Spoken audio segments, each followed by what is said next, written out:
Hello student, again Nika ma'am is here and today's topic is without using truth table we prove the following statements.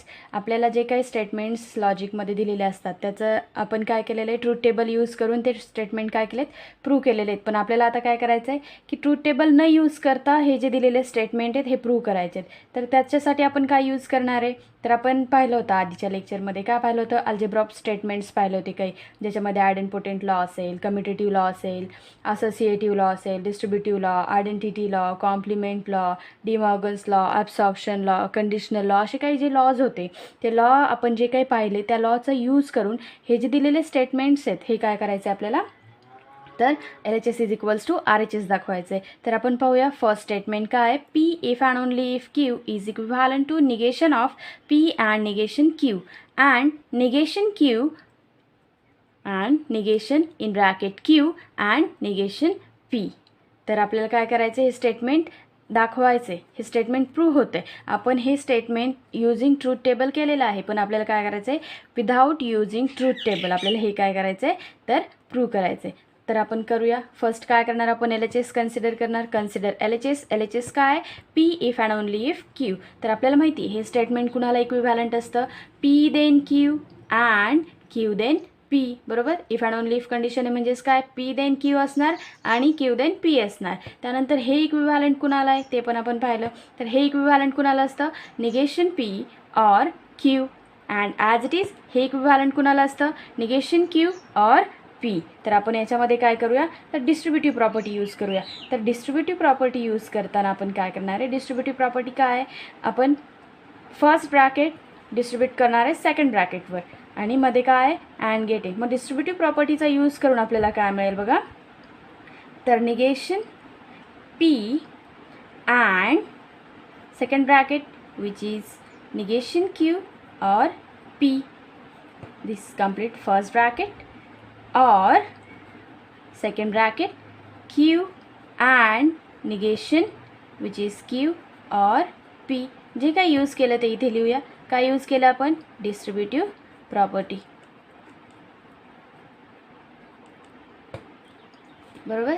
तर next आपण काय करूया which is again here bracket and this bracket. Again we can apply distributive property. ते कसं करणार तर P distribute होणार ह्या ब्रॅकेटवरती आणि इथे Q डिस्ट्रीब्यूट होणार याच्यावरती म्हणजे अँड गेट ऑर गेटवरती डिस्ट्रीब्यूट करणार आहे आपण.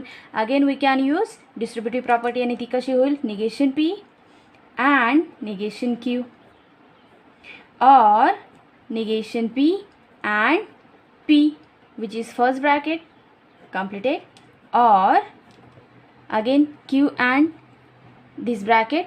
Again we can apply distributive property Q and negation Q bracket complete or Q and P again bracket complete. Here we can write distributive law or distributive property right. Next आता आपण काय पाहिलं होतं next एक property पाहिली होती which is complement law बरोबर. तर याच्यामध्ये काय आहे negation P and negation P and P बरोबर. अँड गेटमध्ये काय असतं फॉल्स आणि ऑर गेटमध्ये काय असतं तर ट्रू असतं. हे आपण कॉम्प्लिमेंट लॉमध्ये पाहिलं होतं बरोबर. मग आपल्याला इथे काय मिळेल पा which is first bracket negation P and negation Q याच्यामध्ये काही चेंज होणार नाही or negation P and P हे काय होणार आहे F which is by complement law. Again or gate second ब्रॅकेटमध्ये पण काय Q and negation Q again same property which is complement law or Q and P. इथे जे काय यूज केलं ते लिहायचे. काय यूज केलं कॉम्प्लिमेंट लॉ राईट. नेक्स्ट आपण काय पाहिलं होतं आयडेंटिटी लॉ पाहिलं होतं. आयडेंटिटी लॉमध्ये काय जर एखाद्या गोष्टीत ऑर असेल तर काय ते जर P ऑर F असेल P ऑर T असेल तर आन्सर कोणावरती डिपेंडंट असतं P वरती डिपेंडंट असतं. आणि जर अँड गेट असेल तर आन्सर काय असतं P अँड F काय ऑलवेज फॉल्स आणि P अँड T काय ऑलवेज P कारण ते P वरती डिपेंडंट असतं बरोबर. Therefore this is negation P and negation Q और एफ आहे म्हणजे हे आन्सर कुणावरती डिपेंडंट असणार आहे, ह्या व्हॅल्यूवरती डिपेंडंट असणार आहे. Or gate f or this value. Again हे आन्सर कुणावरती डिपेंडंट असणार आहे, क्यू अँड पीवरती डिपेंडंट असणार आहे. काय यूज केलं आपण इथे, identity law.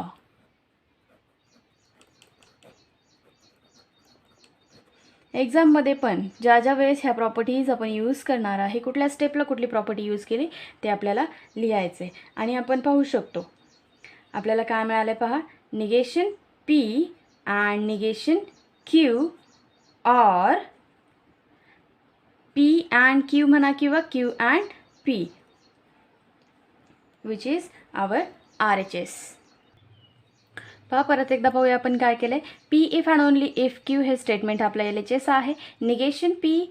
Negation in bracket p and negation q and in bracket q and negation p हे काय आपलं RHS आहे. तर आपण काय करणार, प्रथम LHS कन्सिडर करणार. LHS काय आपली, p if and only if q. हे इक्विव्हॅलंट स्टेटमेंट कुणाला असतं आपल्याला माहिती आहे, p then q and q then पीला इक्विव्हॅलंट असतं. हे स्टेटमेंट कुणाला इक्विव्हॅलंट असतं, negation p or negation q and negation q or पीला इक्विव्हॅलंट असतं. आणि ह्या स्टेपनंतर आपण काय करणार आहे, ज्या आपण अल्जेब्रा ऑफ प्रॉपर्टीज पाहिल्या होत्या त्या प्रॉपर्टीजचा यूज करणार आहे. तर इथे आपण काय करू शकतो, डिस्ट्रीब्युटिव्ह प्रॉपर्टी याच्यामध्ये यूज करू शकतो. हे पहिलं ब्रॅकेट डिस्ट्रीब्यूट करू शकतो सेकंड ब्रॅकेटवरती. मग आपण काय करूया, next step, negation p and this bracket which is negation q or P. This is again Q and which is bracket negation q or P. हे काय तर डिस्ट्रीब्युटिव्ह प्रॉपर्टी आहे. हे आपण काय केलं, फर्स्ट ब्रॅकेट डिस्ट्रीब्यूट केलं सेकंड ब्रॅकेटवरती. अगेन आपण काय करणार, ह्या ब्रॅकेटमध्ये आणि ह्या ब्रॅकेटमध्ये आपण अगेन डिस्ट्रीब्युटिव्ह प्रॉपर्टी यूज करू शकतो. Here and gate distribute over or gate and again and gate distribute over or gate. मग आपण काय, again using distributive property negation p and negation q or negation p and p. First bracket completed, or get as it is. Again Q distribute over this bracket. How, Q and negation Q. Again or Q and P. Again we use distributive law. जो काही law, जो काही property आपण use केलेली आहे ते ब्रॅकेटमध्ये ते काय करायचं, लिहायचं. नेक्स्ट स्टेप काय असणार आहे मग बघा, आपण अजून एक कॉम्प्लिमेंट लॉ म्हणून पाहिलं होतं. कॉम्प्लिमेंट लॉमध्ये काय असतं, तर जे काही स्टेटमेंट आहे अँडमध्ये आपण काय असतं, टी एफ असं जे काही असतं ते, बरोबर. तर पी जर ट्रू असेल तर निगेशन पी काय असणार आहे, फॉल्स असणार आहे. म्हणजे जर एखादी व्हॅल्यू, पीची व्हॅल्यू जर ट्रू असेल तर त्याचं निगेशन काय असणार आहे, एफ असणार आहे. आणि जर पीची व्हॅल्यू एफ असेल तर त्याचं निगेशन काय असणार आहे, ट्रू असणार आहे. आणि यांच्यामधलं अँड गेट कधीही ट्रू येऊ शकत नाही, म्हणून हे काय असतं, always false. Therefore p and negation p हे काय असतं, फॉल्स असतं by complement law. Again same क्यूसाठी पण अँड गेटमध्ये जर त्याचा कॉम्प्लिमेंट येत असेल तर ते काय असतं, फॉल्स असतं. म्हणून आपल्याला नेक्स्ट स्टेपमध्ये काय मिळालं बघा, negation p and negation q as it is or negation p and p which is f or q and negation q which is f or q and p as it is which is by complement law. Right. Again आपण एक identity law पाहिला होता की ज्याच्यामध्ये जर or gate असेल तर ही value P or F जर असेल तर ती व्हॅल्यू कोणावरती डिपेंडंट असते, पीवरती डिपेंडंट असते. बघा, कारण इथे पी ऑर एफ जर असेल, जर पी ट्रू असेल तर ही व्हॅल्यू ट्रू येऊ शकते आणि जर पी फॉल्स असेल तर ही व्हॅल्यू काय येऊ शकते, फॉल्स येऊ शकते. म्हणून ही व्हॅल्यू कोणावरती डिपेंडंट असते, पीवरती. कारण आपण पाहिले ऑर गेटच्या टेबलमध्ये काय असतं, फक्त एफ ऑर एफ काय असतं, फॉल्स असतं, बाकी सगळे काय असतात, ट्रू असतात. Therefore which is depend on p. मग पी म्हणजेच कोण आहे आपलं, negation p and negation q. Therefore आन्सरमध्ये आपण काय करणार आहे, by identity law which is or gate f which is answer काय येणार आहे, negation p and negation Q. Same here, F or this value. अगेन आन्सर काय येणार आहे, Q and P. अँड आपण आन्सरमध्ये पाहू शकतो फर्स्ट स्टेपमध्ये विच इज आवर RHS. ते लक्षात. आपण सेकंड एक्झाम्पल पाहूया. पहा सेकंड एक्झाम्पल काय आहे, negation P in bracket P or Q or negation P and Q is equivalent to negation only P. तर आपण काय करूया, अगेन सेम consider LHS काय, which is negation in bracket P or Q or get negation p and q. याच्यावरती negation apply केलं तर आपल्याला काय मिळेल, which is equivalent to negation p ऑरचं negation and negation q. Bracket complete. Or gate negation p and q. बरोबर. इथे काय घेतलं, फक्त आपण निगेशन घेतलं. बरोबर. तर नेक्स्ट स्टेपमध्ये आपण काय करू शकतो, इथे बघा निगेशन पी सेम आहे. अँड गेट आणि मध्ये काय ऑर गेट. याचा अर्थ काय होतो की इथे डिस्ट्रीब्युटिव्ह प्रॉपर्टी आपण यूज करू शकतो. बरोबर. तर इथे बघा काय होईल, विच इज निगेशन पी, जो काही कॉमन येतो आउटसाईड, त्याच्यानंतर common sign which is and, in bracket राहिले कोण, निगेशन क्यू मधलं sign or gate and q. Here we use distributive property.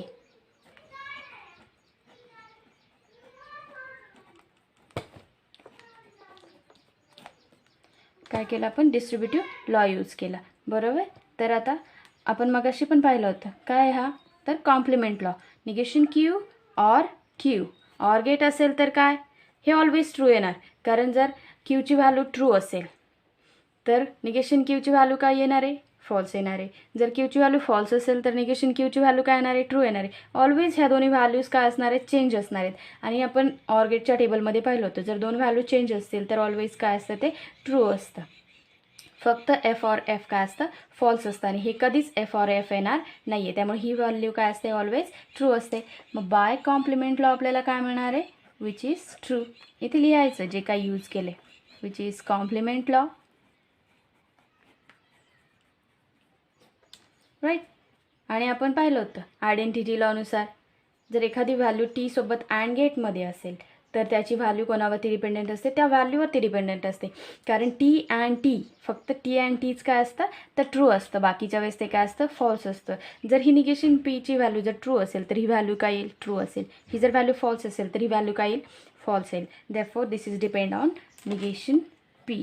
कुठला लॉ यूज केला, identity law. And which is RHS of our statement. बरोबर. आपल्याला काय मिळालं, LHS कन्सिडर केली होती, मिळाली काय, RHS. LHS is equals to RHS. येते लक्षात. अल्जेब्रा ऑफ स्टेटमेंटचा यूज करून, म्हणजेच विदाऊट युजिंग ट्रूथ टेबल, आपण जे दिलेले लॉजिकल स्टेटमेंट्स असतात ते आपण इक्वल दाखवू शकतो, त्यांचा इक्विव्हॅलन्स काय करू शकतो, आपण दाखवू शकतो. बघा आता नेक्स्ट क्वेश्चन काय दिलेला आहे, in the following switching circuit. एक त्यांनी स्विचिंग सर्किट दिलेलं आहे आणि त्या स्विचिंग सर्किटवरून आपल्याला काही क्वेश्चन्स सॉल्व करायचे. तर स्विचिंग सर्किटवरून काय करायचं, अगोदर ह्या दिलेल्या स्विचिंग सर्किटवरून त्याचं काय करायचं, सिम्बॉलिक फॉर्म लिहून काढायचा. म्हणजेच काय, आपल्याला एक लॉजिकल स्टेटमेंट लिहावं लागणार आहे. बरोबर. तर याचा सिम्बॉलिक फॉर्म म्हणजेच काय, आपलं जे लॉजिकल स्टेटमेंट असतं ते. देअरफॉर पहिला क्वेश्चन बघा काय आहे, right symbolic form of given switching circuit. त्यानंतर आपण काय करू शकतो, दिलेल्या स्विचिंग सर्किटचा जर सिम्बॉलिक फॉर्म लिहिला तर त्याच्यावरून आपण त्याचा switching table, input output table draw करू शकतो. बरोबर. अगेन सेकंड क्वेश्चन काय दिला, कन्स्ट्रक्ट स्विचिंग टेबल. राईट. आणि मग तिसरं जे काय आहे ते आपण ते स्विचिंग सर्किट जे दिलेलं असतं त्या स्विचिंग सर्किटचा जो काही सिम्बॉलिक फॉर्म असेल, जे काही आपलं स्टेटमेंट असतं ते स्टेटमेंट आपण अल्जेब्रा ऑफ स्टेटमेंटचा यूज करून थोडंसं सिम्प्लिफाय किंवा लहान करू शकतो. बरोबर. तर सिम्प्लिफाईड स्विचिंग सर्किट, ते जे काही सिम्प्लिफाय करून न्यू येणारं स्टेटमेंट आहे त्याचं काय करायचं आहे आपल्याला, स्विचिंग सर्किट. म्हणजे याचं सिम्प्लिफाईड स्विचिंग सर्किट आपल्याला काय करायचं आहे, तर ड्रॉ करायचं आहे. पाहूया आपण one by one question solve करूया. फर्स्ट आपल्याला माहिती आहे, जर आपल्याला एखादं स्विचिंग सर्किट दिलेलं असेल तर त्याचा सिम्बॉलिक फॉर्म कसा लिहायचा. जर दोन स्विचेस जर सिरीजमध्ये असतील तर त्यांच्यामध्ये अँड गेट असतं, जर पॅरलल असतील तर त्यांच्यामध्ये ऑर गेट असतं, हे आपण पाहिलेलं आहे. बरोबर. तर इथे बघा S1 S1 complement, S2 S3 S2 complement. आणि आपण अगोदर काय करतो, S1ला P मानतो, S2ला Q मानतो. S1 कॉम्प्लिमेंट म्हणजे निगेशन P असतो, S2 म्हणजे Q असतो, S3 म्हणजे R असतो, S2 कॉम्प्लिमेंट म्हणजे निगेशन ऑफ Q असतं. बरोबर. आपण अगोदर काय करतो, ह्या स्विचिंग सर्किटचा सिम्बॉलिक फॉर्म लिहिण्यासाठी ह्या स्विचेसला काहीतरी स्टेटमेंट मानतो जे की PQR आहेत. बरोबर. तर first let P the switch S1, Q the switch S2 R the switch S3. Again तुम्ही पुढे लिहू शकता negation P the switch S1 complement, negation Q the switch S2 complement, negation R the switch S3 complement. हे 3 statement compulsory and sufficient आहेत. त्याच्यानंतर तुम्हाला वाटलं तर लिहू शकता, नाहीतर नाही लिहिलं तरी चालतं. Therefore first question is the symbolic form of the given switching circuit is. आता तो कसं लिहिणार बघा. S1 S2 हे कसे आहेत सेरीजमध्ये, म्हणजे त्यांच्यामध्ये काय असणार and gate. Therefore P and Q bracket complete. Then आता आपण जातोय पॅरललमध्ये. Therefore or gate. कोण आहे parallel, which is negation P and Q. बरोबर. S1 कॉम्प्लिमेंट आणि S2 म्हणजे काय negation P and negation Q. Again which is parallel to third. हे कोणाला पॅरलल आहे S3 which is R and S2 complement म्हणजे निगेशन Qला पॅरलल आहे. Therefore our symbolic form is P and Q और निगेशन P अँड Q और R and negation Q. हे तिन्ही कसे आहेत एकमेकांना पॅरलल आहेत, पण हे दोन दोन स्विचेस कसे आहेत एकमेकांना सेरीजमध्ये.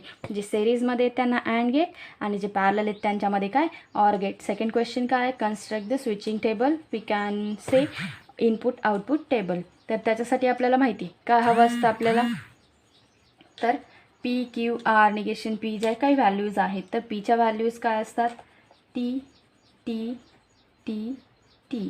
Then F F F and F.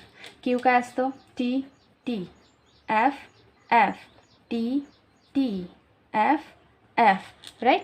R काय असतो T F T F T F T F. Right.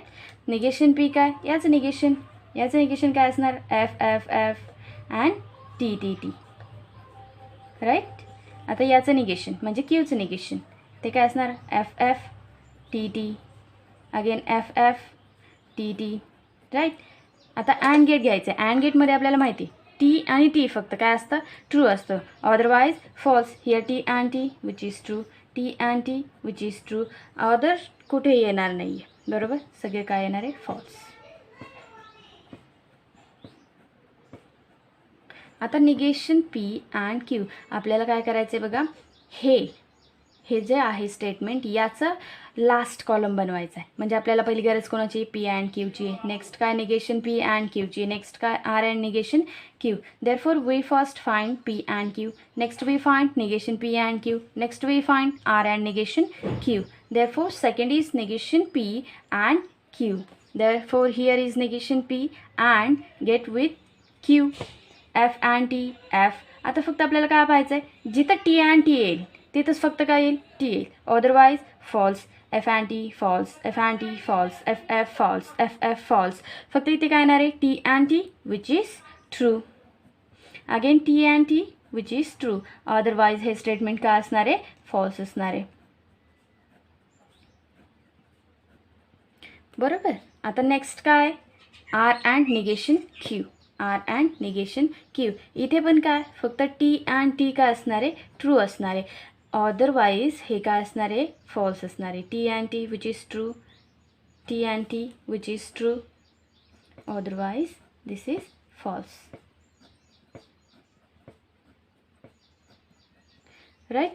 आणि इथे काय आता आपल्याला काय करायचं आहे तर T हे जे काही 3 स्टेटमेंट आपण घेतले P and Q negation P and Q R and Q, तर हे काय करायचं आहे आपल्याला तर यांच्यामध्ये ऑर गेट घ्यायचं आहे. मग आपण अगोदर काय करणार ह्या दोन्हींचा घेऊया आणि त्याच्यानंतर त्याच्यासोबत थर्ड घेऊया. बरोबर.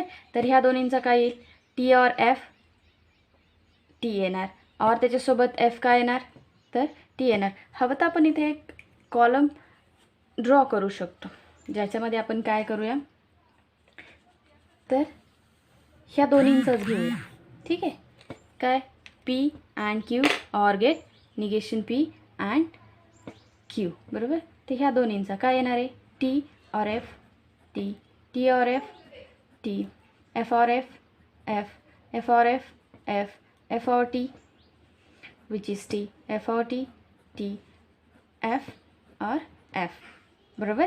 आणि नेक्स्ट काय येणार आहे तर इथे ह्या दोन्हींचा जो काही टेबल आपण घेतला आहे त्याचा परत ऑर गेट घ्यायचा याच्यासोबत. म्हणजे लास्ट आपण लिहू शकतो इथे P and Q or negation P and Q or R and negation Q. बरोबर, ह्या सगळ्याचा म्हणजे ह्याचा याच्यासोबत काय करायचं आहे, ऑर गेट घ्यायचं आहे. आता T ऑर F घ्या किंवा F ऑर T घ्या, काही फरक नाही पडत, सेम येतं. बरोबर, which is T. Only F or F काय येणार आहे, F येणार आहे. बाकी always this statement is true. बरोबर, हे झालं ट्रूथ टेबल. पण आपल्याला काय सांगितलं आहे तर स्विचिंग टेबल. फक्त स्विचिंग टेबलमध्ये आपण काय करतो की जिथे काय असेल T असेल तिथे 1 यूज करतो आणि जिथे F असेल तिथे काय तर 0चा यूज करतो. बरोबर, which is truth table. And switching table फक्त काय आपण 1 1 0 0 1 1 0 0. बरोबर, आणि नेक्स्ट आपल्याला काय सांगितलं आहे तर याचं काय करायचं आहे, सिम्प्लिफाईड स्विचिंग सर्किट तयार करायचं आहे. तर सिम्प्लिफाईड स्विचिंग सर्किट तयार करण्यासाठी अगोदर आपल्याला काय करावं लागणार आहे तर हे जे काही आपलं स्टेटमेंट आहे, जे काही सिम्बॉलिक फॉर्म आहे याचा, तो काय करावा लागणार आहे, सिम्प्लिफाय करावा लागणार आहे. आणि तो सिम्प्लिफाय करून नंतर काय करायचं की त्याचं सिम्प्लिफाईड एक स्विचिंग सर्किट तयार करायचं आहे. Now let's see which is our symbolic form of given circuit. आणि याचं काय करायचं आहे आपल्याला तर हे स्टेटमेंट सिम्प्लिफाय करायचं आहे by using algebra of statements. बरोबर, तर अल्जेब्रा ऑफ स्टेटमेंटचा यूज करून हे काय करणार आहे आपण सिम्प्लिफाय करणार आहे. तर सिम्प्लिफाय कसं करणार आहे तर अगोदर आपल्याला काय दिसतं आहे इथे एक ब्रॅकेट आहे P and Q or negation P and Q or R and negation Q. तर आपण याच्यामध्ये असोसिएटिव्ह प्रॉपर्टी काय करू शकतो तर यूज करू शकतो. therefore which is equivalent to काय होईल first bracket P and Q or negation P and Q bracket complete or R and negation Q. बरोबर, काय यूज केलं आपण तर असोसिएटिव्ह प्रॉपर्टी किंवा असोसिएटिव्ह लॉ म्हटलं तरी चालेल. बरोबर, तर आपण काय करू अगोदर इथे डिस्ट्रीब्युटिव्ह प्रॉपर्टी यूज करू. बघा P निगेशन P दिसतोय, Q दिसतोय, Q सेम आहे, अँड गेट आहे ऑर गेट आहे. याचा अर्थ आपण Q डिस्ट्रीब्यूट झालेला आहे ह्या P अँड निगेशन P वरती. मग आपण काय करणार, कॉमन कोण आहे Q, कॉमन साईन कोणतं आहे अँड, आणि ब्रॅकेटमध्ये काय उरलेले P ऑर निगेशन P हे जे शिल्लक राहिलेले. बरोबर, ऑर हे काय R अँड निगेशन Q. पहा डिस्ट्रीब्युटिव्ह प्रॉपर्टी खूप सोपी आहे. जे काय बाहेरचं साईन असतं ते आपण डिस्ट्रीब्यूट करतो आतल्या साईनवरती, आणि रिव्हर्स लिहिताना पण जी काही कॉमन टर्म आहे ती ब्रॅकेटच्या बाहेर घ्यायची. जे काही कॉमन गेट अँड गेट असेल ऑर गेट असेल ते काय करायचं आउटसाईड घ्यायचं, आणि जे आहे बाहेर ते काय करायचं फक्त ब्रॅकेटमध्ये टाकायचं, आणि ज्या उरलेल्या 2 व्हॅल्यूज आहेत त्या पण ब्रॅकेटमध्ये टाकायच्या. ठीक आहे, इथे काय यूज केलं आपण डिस्ट्रीब्युटिव्ह लॉ.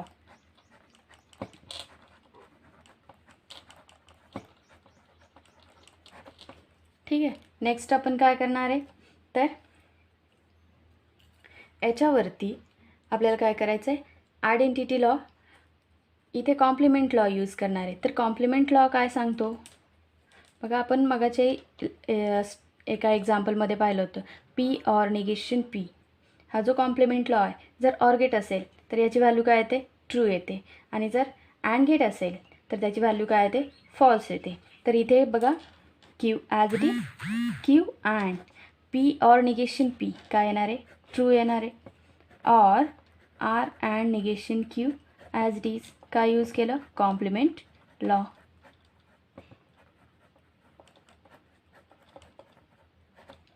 बरोबर, नेक्स्ट आपल्याला काय मिळणार आहे आयडेंटिटी लॉ. आयडेंटिटी लॉ काय सांगतो जर Q अँड T असेल तर याची व्हॅल्यू कोणावरती डिपेंडेंट असते ह्या स्टेटमेंटवरती डिपेंडेंट असते. स्टेटमेंट जर ट्रू असेल तर याची व्हॅल्यू ट्रू असते, स्टेटमेंट जर फॉल्स असेल तर याची व्हॅल्यू काय असते फॉल्स असते. Therefore here is Q or as it is R and negation Q. काय यूज केलं आयडेंटिटी लॉ.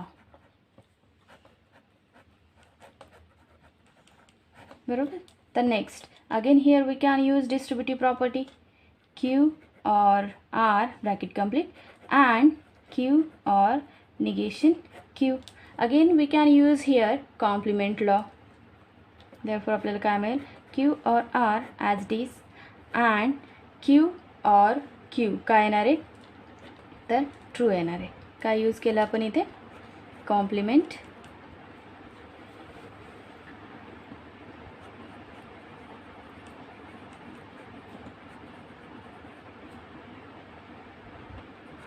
बरोबर. त्यानंतर आपण काय करणार आहे इथे आयडेंटिटी लॉचा यूज करणार आहे which is Q or R and T. Identity law काय सांगतो तर याची व्हॅल्यू कोणावरती डिपेंडंट असते Q or R वरती डिपेंडंट असते बरोबर. तर आपण इथे यूज काय केलं आयडेंटिटी लॉ आणि आपल्याला सिम्प्लिफाईड जे स्टेटमेंट मिळाले आपलं ते काय मिळाले Q or R. तर आपल्याला काय करायचं आहे याचं स्विचिंग सर्किट. तर आपल्या सिम्प्लिफाईड सिम्बॉलिक फॉर्मचं आपल्याला काय करायचं आहे तर स्विचिंग सर्किट ड्रॉ करायचं आहे. ते कसं येणार आहे आपल्याकडे काय Q आणि R मिळाले त्यांच्यामध्ये काय ऑर गेट म्हणजे काय ते दोन स्विचेस कसे असणार आहेत तर पॅरलल असणार आहेत एकमेकांना बरोबर. तर आपण काय करणार लेट आपल्याला माहिती आहे S1ला आपण P म्हणतो S2 काय आपलं द स्विच जे काही Q स्टेटमेंट असतं आपलं ते काय असतं स्विच S2 आणि R स्टेटमेंट काय असतं द स्विच S3 असतं आणि L काय असतं लॅम्प बरोबर. तर सर्किट आपलं कसं असतं दिस इज S2 याला पॅरलल कोण आहे तर S3 बरोबर आणि याला एक बॅटरी आणि लॅम्प आपण काय करतो जॉईन करतो.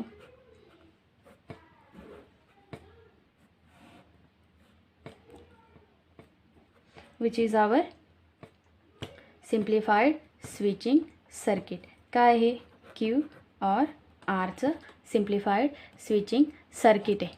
आपण काय केलं बघा अगोदर दिलेला जे काही स्विचिंग सर्किट होतं त्या स्विचिंग सर्किटचं सिम्बॉलिक फॉर्म लिहिला. सिम्बॉलिक फॉर्म लिहिल्यानंतर आपण काय केलं त्याचा एक ट्रूथ टेबल म्हणजे स्विचिंग टेबल तयार केला आणि स्विचिंग टेबल तयार केल्यानंतर दिलेलं स्टेटमेंट आपण काय केलं सिम्प्लिफाईड फॉर्ममध्ये लिहिलं आणि सिम्प्लिफाईड फॉर्ममध्ये लिहिल्यानंतर आपण काय केलं त्याचं सिम्प्लिफाईड स्विचिंग सर्किट तयार केलं. ठीक आहे.